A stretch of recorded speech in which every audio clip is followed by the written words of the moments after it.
Bonjour, aujourd'hui on se retrouve pour une vidéo sur le français du Québec. C'est un sujet très populaire et on m'a beaucoup demandé de faire une vidéo à ce sujet. Donc voilà, il y a déjà beaucoup de choses sur YouTube. Donc aujourd'hui je voulais juste vous parler des grands points qui sont similaires ou différents entre le français de France et le français du Québec. Déjà, il faut savoir que la différence, c'est surtout à l'oral.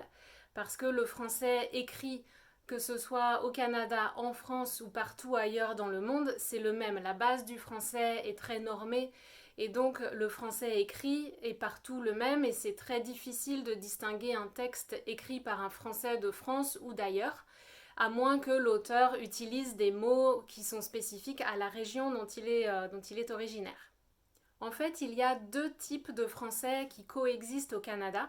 Le premier, celui qui ressemble le moins à du français, c'est le français d'origine acadienne, donc qui est aujourd'hui parlé au Nouveau-Brunswick et qu'on appelle parfois le chiac. Ça, c'est un mélange vraiment de français et d'anglais et c'est parfois difficile à comprendre parce que ça emprunte aux deux langues de façon un peu aléatoire quand on ne connaît pas la langue. On peut être un peu perturbé par ça. Et donc, c'est pas le français qu'on parle au Québec, c'est le français qu'on parle au Nouveau-Brunswick et qui est le français des Acadiens.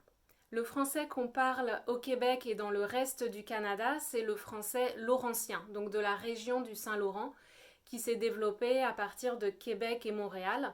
Après, il y a des variations régionales et le français de l'ouest du Canada va être prononcé un peu différemment du français de Montréal et du Québec, mais c'est très très similaire, d'autant plus que les professeurs dans les régions de l'Ouest sont souvent issus du Québec et amènent leur façon de parler et la transmettent aux élèves à qui ils font les cours. Par exemple, dans les régions un peu plus reculées du Québec et dans les provinces de l'Ouest, les communautés francophones du Manitoba ou de l'Ontario, je trouve qu'ils roulent un peu plus les R. C'est pas un R à la française ni un R comme à Montréal, le R de Montréal. Le R de l'ouest du Canada, c'est plus un R roulé, un peu à mi-chemin entre un R d'anglophone et d'espagnol. C'est un R qui est plus roulé, donc il est moins à l'arrière de la gorge comme en France, je crois, mais il va être plus sur l'avant avec la langue, je crois. Ou encore le mot bizarre, bizarre. Donc là, on a le A et le R, bizarre. Entre les différentes régions au Québec, il y a des accents plus ou moins forts, des traits de prononciation qui sont plus ou moins accentués. Jusque dans les années 1960, l'école au Québec, c'était plutôt pour les familles les plus favorisées. Donc on avait deux types de population québécoise, une population plus éduquée qui était allée à l'école et avait appris le français standard, et une population ouvrière moins favorisée, moins éduquée, qui parlait le langage de la rue. Et ce langage de la rue de la classe ouvrière des années 60, on l'a appelé le joual. Et certains auteurs comme Michel Tremblay ont donné ces lettres de noblesse à cette langue en écrivant de la littérature en joual. J'ai lu un livre en joual l'année dernière et c'était un petit peu difficile parce qu'il y a beaucoup de phrases spécifiquement québécoises. Mais après 10 ans au Canada, j'ai réussi à comprendre la majorité et puis j'ai cherché sur internet les quelques mots que je ne comprenais pas. Et c'est un mélange de français et aussi d'anglicisme. Et en fait, le livre était écrit comme une langue parlée, donc beaucoup de raccourcis, de mots qui étaient écrits comme on les parle, donc avec une orthographe approximative et assez phonétique.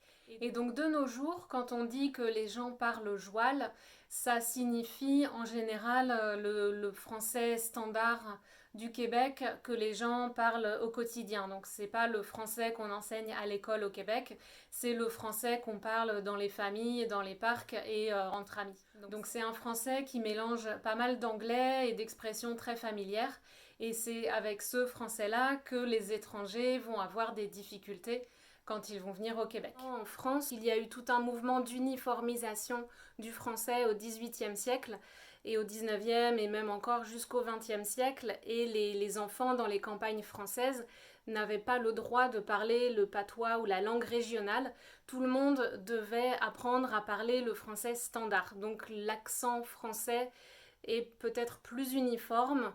Il y a vraiment dans les régions du sud, plus éloignées de Paris, dans le nord aussi et l'extrême est, où les traits de prononciation sont un peu plus accentués en France aussi et différents du français parisien.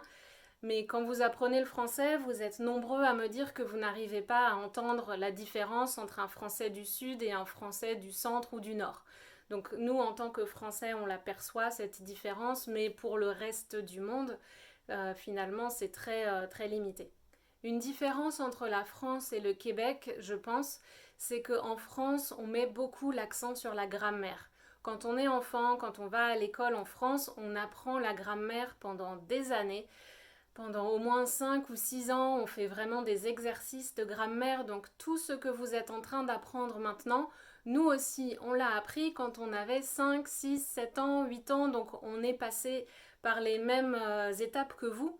Et c'est pour ça que c'est très important d'écouter au maximum du français, parce que vous allez apprendre les règles et vous allez entendre comment on les utilise. Et c'est la combinaison des deux qui va vous permettre de comprendre comment parler français, de devenir plus confiant et vraiment de commencer à parler sans réfléchir et sans traduire dans votre tête.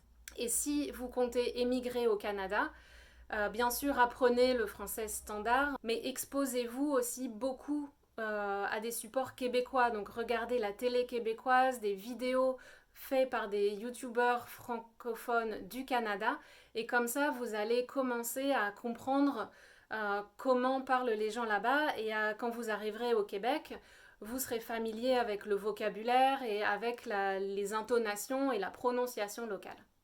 En parlant de prononciation, voici quelques différences principales entre le français de France et le français du Québec. Donc déjà, le français du Québec est beaucoup plus nasal. Les sons, ils sont beaucoup plus ici dans cette partie qu'en France, où on est un peu plus sur l'arrière, sur la gorge, notamment sur les uns, les en, les on. J'ai du mal à le faire, j'ai pas l'habitude, mais si vous regardez des vidéos faites par des Québécois ou des Français qui comparent les deux, vous allez, par exemple, il y a Denise qui fait ça très bien, vous allez entendre la différence. Au Québec, on a conservé des sons qui ont disparu de la langue française de France. Donc au final, c'est une langue plus riche, il y a plus de sons, c'est peut-être pour ça que vous avez parfois des difficultés à les entendre et à les comprendre. Par exemple, au Québec, on a encore des différences sur le son A. En France, un A, c'est un A que je dise chat, part, catastrophe, Anna, Déborah, tout ça, c'est la même lettre, c'est A. Au Québec, on a un A de la même façon. On a un A qui est un peu plus ouvert, un peu plus traînant, comme quand ils finissent leur phrase avec la. Et la fin des mots aussi, c'est un peu plus un espèce de mélange entre un A, un E ou le E anglais. Par exemple, dans Anna, là, par exemple, on habite au Canada. Donc vous voyez, les deux premiers A et le dernier, c'est pas le même son. On a aussi des différences sur le son est, en France, on a un seul est. Au Québec, on va avoir un ae qui est un peu un mélange de deux sons encore. Par exemple, les mots même, fête, première. En France, tout ça, c'est le même son est. Au Québec, ça va faire même, fête, un peu plus traînant et composé encore. Sur les O, il y a aussi des différences. En France, on va dire une chose. Au Québec, ça va plus être une chose. Une autre différence, c'est sur le son E quand on l'écrit EU. Par exemple, dans le mot heure. En français, heure. En québécois, heure. Quelle heure est-il à Paris? Quelle heure est-il à Montréal? Là encore, on va faire tomber un peu la mâchoire, on va arrondir la bouche. Heure. J'ai un peu forcé, mais voilà l'idée. Comme on a vu tout à l'heure, on a des différences sur les nasales, par exemple le son 1. En France, quand je dis 20 ou 1 comme le chiffre 21, c'est le même son, même si ça s'écrit I-N, E-I-N, U-N, A-I-N. Pour moi, c'est tous le même son, c'est le son 1. Par exemple, le chiffre 21, en France, c'est tout plat, 21. Au Québec, ça va plus ressembler à 21, avec le 1 qui tombe un peu. Sur les voyelles nasales en, il y a aussi des différences. Donc par exemple, les adverbes qui terminent par les lettres E, N, T, en français, je vais les prononcer vraiment comme un son en. Réellement, tellement. Et en québécois, ça va faire un peu plus un mélange de sons que je ne sais pas très bien faire. Alors je vous invite à aller voir d'autres vidéos si vous voulez des meilleurs exemples. Mais ça fait quelque chose comme tellement, réellement. C'est un peu un mélange entre un ma, main, man, qui est assez difficile à faire pour moi. Et on a aussi une différence sur les consonnes, notamment le T et le D, surtout quand ils sont suivis par un I, où ça va être un peu plus un son T, D. Par exemple, je suis canadienne. En France, je suis canadienne. Au Québec, je suis canadienne. Un peu plus T, T, D. Voilà, j'espère que vous avez aimé cette petite présentation de la prononciation québécoise et de la différence avec la prononciation française.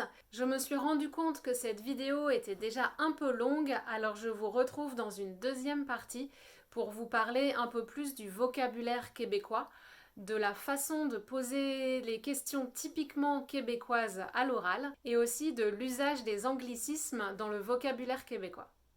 Si vous aimez mes vidéos, n'oubliez pas de mettre un petit pouce en l'air et de vous abonner. Voilà, j'espère que vous avez aimé cette petite présentation de la prononciation québécoise et de la différence avec la prononciation française. Alors, je vous retrouve dans une deuxième partie pour vous parler un peu plus du vocabulaire québécois, de la façon de poser les questions typiquement québécoises à l'oral et aussi de l'usage des anglicismes dans le vocabulaire québécois.